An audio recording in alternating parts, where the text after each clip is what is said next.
حي على الفلاح. மறுமையில் மனிதன் கவரக்கூடிய காட்சிகள் ஒன்று என்ன தெரியுமா? அல்லாஹ் கூறுகிறான், யௌம தஷக்ககு ஸமாஉ பில் கமாம் வ நுஸிலல் மலாயிகத்து தன்ஸீலா. மறுமையில் எல்லோரும் நிற்கும் பொழுது வானத்தை மேகங்கள் பிளந்து மலக்குகள் அணி அணியாக இறங்கிக் கொண்டிருப்பார்கள்.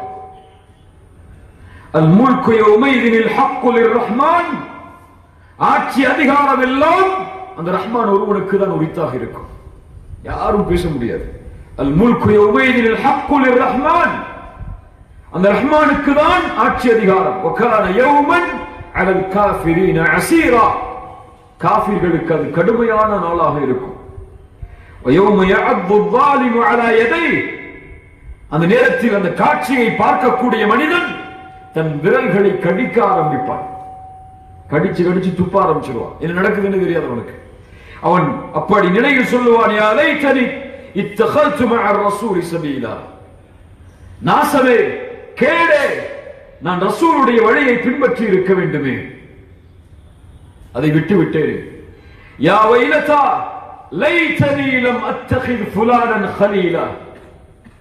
நாசமே, இப்படி ஒருவனை இந்த உலகத்தின் நண்பனாக எடுத்துக் கொள்ளாமல் இருந்திருக்க வேண்டுமே. லக்கத் அதல்லனி அனி ذிக்ரி பஅத இத் ஜாஅனி. எனக்கு நன்மை என்று போதிக்கப்பட்ட பிறகும் இவன் என்னை வழிகெடுத்து விட்டானே என்று சொல்லுவான். என்ன சொல்லுவான்?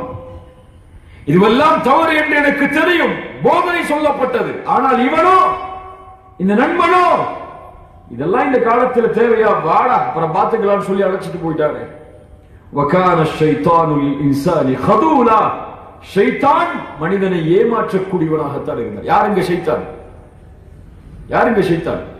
ஷைத்தான் சில நேரத்தில் நம்மளோட இருப்பான், உருவத்திலே இருப்பான். அந்த ஷைத்தான் இவன் என்னை ஏமாற்றி விட்டாரே. وَكَانَ الشَّيْطَانُ لِلْإِنسَانِ خَذُولًا என்று அவன் சொல்லுவான். فَالْأَخِلَّاءُ يَوْمَئِذٍ بَعْضُهُمْ لِبَعْضٍ عَدُوٌّ. மறுமையில் எல்லா நண்பர்களும் விரோதிகளாக மாறிவிடுவார்கள், சிலரை தவிர. இல்லல் முத்தகீன். முத்தகீன்களை தவிர, அல்லாஹுவை அஞ்சி தன்னுடைய நட்பை வைத்துக் கொண்டவர்களை தவிர. அல்லாஹ்விற்காகவே அல்லாஹுவை இவன் எனக்கு நினைவுபடுத்துவான். அல்லாஹுவை மறக்கும் போது இவன் எனக்கு அல்லாஹுவை ஞாபகப்படுத்துவான். இவர்களோடு நான் இருந்தால் என் ரப்பை நான் மறக்க மாட்டேன் என்று எந்த ஒரு தோழமையை அவன் அமைத்தானோ அவர்கள் மட்டும் நண்பர்களாக நாளை மறுமையில் இருப்பார்கள். அல்லாஹ்வை மறந்து இவன் யாரோடெல்லாம் நட்பை வைத்தானோ இவர்களெல்லாம் எதிரிகளாக நாளை மறுமையில் மாறிவிடுவார்கள். நாளை மறுமையில் அல்லாஹ்வின் அர்ஷின் நிழல் ஒரு மனிதருக்கு கிடைக்கும். யாருக்கு? அவர் இருவருக்கு அல்லாஹ் தருவான் அந்த நிழலை. 7 கூட்டத்தார்களில் இந்த ஒரு கூட்டத்தார்களில் இருவருக்கு அல்லாஹ் தருவான். ரஜுலானி தஹாப்பா ஃபில்லாஹ் இஜ்தமா அலைஹி வ இஃப்தரகா அலைஹி.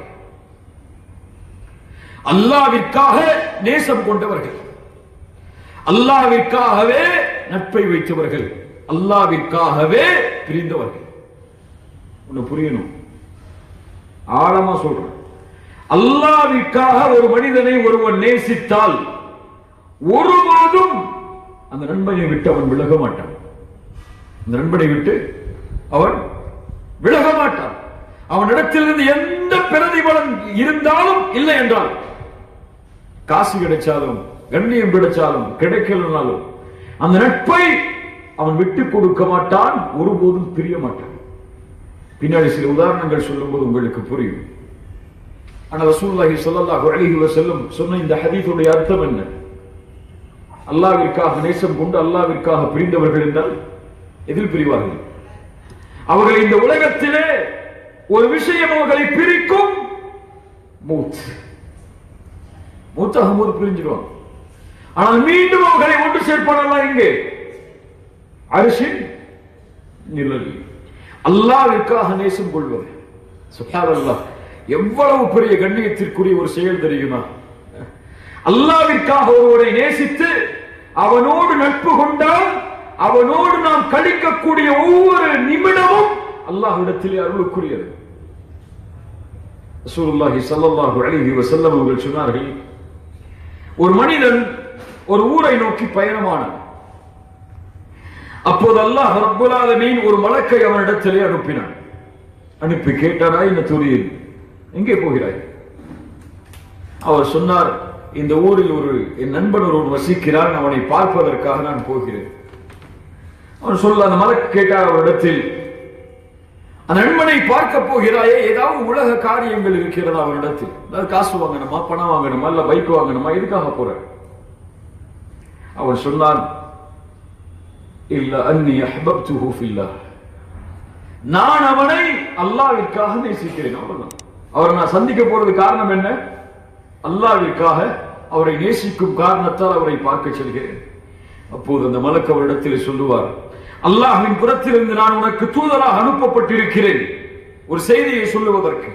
என்ன தெரியுமா? நிச்சயமாக அல்லாஹ் நீ எப்படி அவரை நேசித்தாயோ அதுபோல் உன்னையும் நேசிக்கிறார். சுப்ஹானல்லாஹ். நீ எப்படி அல்லாஹ்விற்காக அந்த நண்பனை நேசித்தாயோ அது போன்று அல்லாஹ் உன்னையும் நேசிக்கிறார்.